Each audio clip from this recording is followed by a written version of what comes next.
Look at them flying. Wow. Look at them flying. What a beautiful aviary. Finally, the wait is done. It took us almost 7-8 months. I thought we were going to finish this within a month or two, but it has taken us almost 7 to 8 months. Of course, we were done with the construction within 2-3 months. Just bringing in the birds and soft releasing the birds, trying to get this landscape coming up. Oh my God, you should definitely see where we are. Let me just turn around and show you our beautiful aviary. This is our massive aviary. So there's a lot of efforts which has gone. First effort, we have tried to make this whole area rat proof. Second effort, look at the dry scape. Each of these trees which is just standing around, each of these trees are at least 23-40 feet trees. This one is the longest which is going up. Oh, there are no pillars in the aviary. It's a single dome structure, and we are trying to add in a lot of grass. We are trying to add in a lot of trees, a lot of bird boxes, hoping these birds will allow all of them. Otherwise, most of these birds are known to nibble and chew.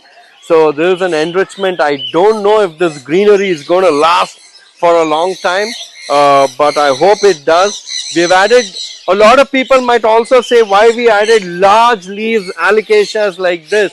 I know a lot of poop is going to sit on this, the birds. But the reason we are sticking with large jupe is we don't have any rain cover. Okay, we don't have shade. So most of the birds, of course, we have created small perches on that area, small hides where the birds could go sit inside. But hopefully this would create some shade. And also, what I've observed with alocasia is the stem is very big. It takes a long time for them to chew through that. We have also been a part of building India's biggest aviary in Esselworld, standing almost hundreds of feet tall, spanning over 1 acre. And what a project, what a project.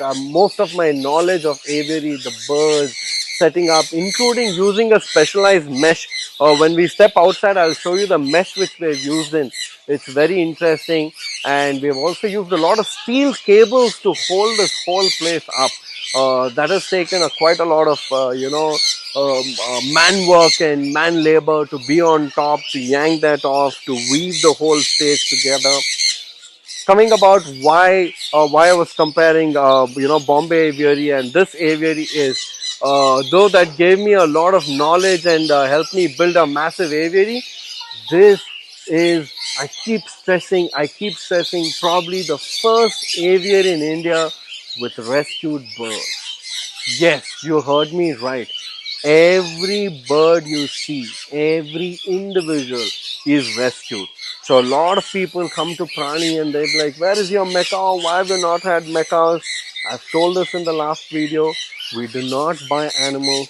We do not sell animals. So we could have set this up 8 years back. The reason I didn't set this place up was I didn't have 400 birds. It took us 8 years to collect 400 birds. I don't know why nobody has come to me. Otherwise, I've always would have so many. Maybe it's the camera they're getting scared of. Let's try and invite some birds.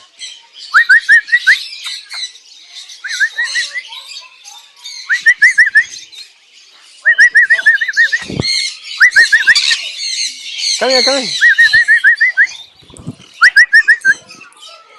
After a long time, there's so many sun kanyas. See, this is where all these birds, they decide whether they want to interact. They decide whether they want to come in here or not. Otherwise, they have all the spaces to just be around and fly. Look at these two African lovebirds. They've also landed up.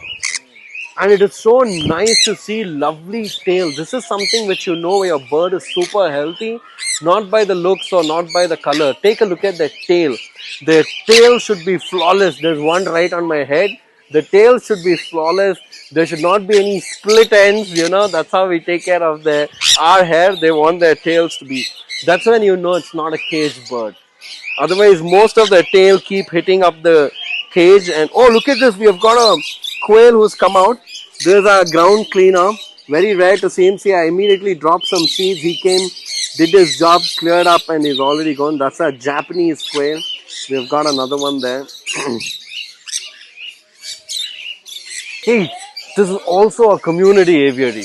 Not just one species, we have got quite a bit. We have the sun conures, we have the African lovebirds, we have the Japanese quails, some cockatiels. At least 6 to 7 of them we definitely have. And there who just flew away was my monk parakeet, and I really wanted to talk about the monks. They have a corner there. Let's go meet them. Come on. We only have three monks. They're usually sitting here. We have got one guy here, but this is a monk parakeet. He's a little shy right now because his other friends are not there. Otherwise, usually all three of them are there. Oh, there. Nagaraj is bringing the monk. There. These are the monks. So nice. This is the usual spot. They're always here. First, when the monks came in, they were pretty aggressive. They thought they were the bosses, but once the sun kanyas and the other kanyas came in, the monks got, oh, stop fighting, guys. Hello. Relax. Thanks, Nagla. Though we say they are birds, oh, good looking, so beautiful, very gentle, man, talk to me about it. In a community aviary, it's not that easy. This is another thing which you can observe when you're traveling anywhere else, no? Just look at their aviary. If they have a group of birds, that means they're really putting in a lot of efforts trying to keep them social, trying to engage with everybody. If they have the same species of birds, it's usually a breeding setup.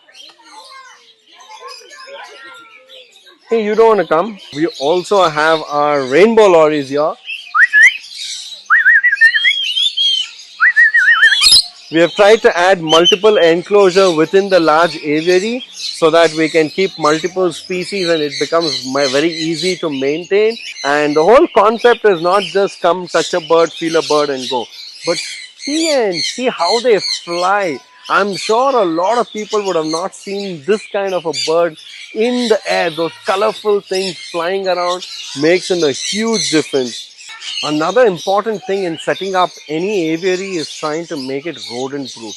The kind of challenges we face through, first challenge is trying to find the right kind of mesh. I think that took us so much of time and effort, especially in the market. We had to get the perfect gap, make sure the birds don't go, their head doesn't stick out. So that was another task. Second task was to make sure that we get non-toxic plants. If you look at all of this, some of them are grasses, some of them are, we have actually got papaya and bananas also growing in there, hopefully.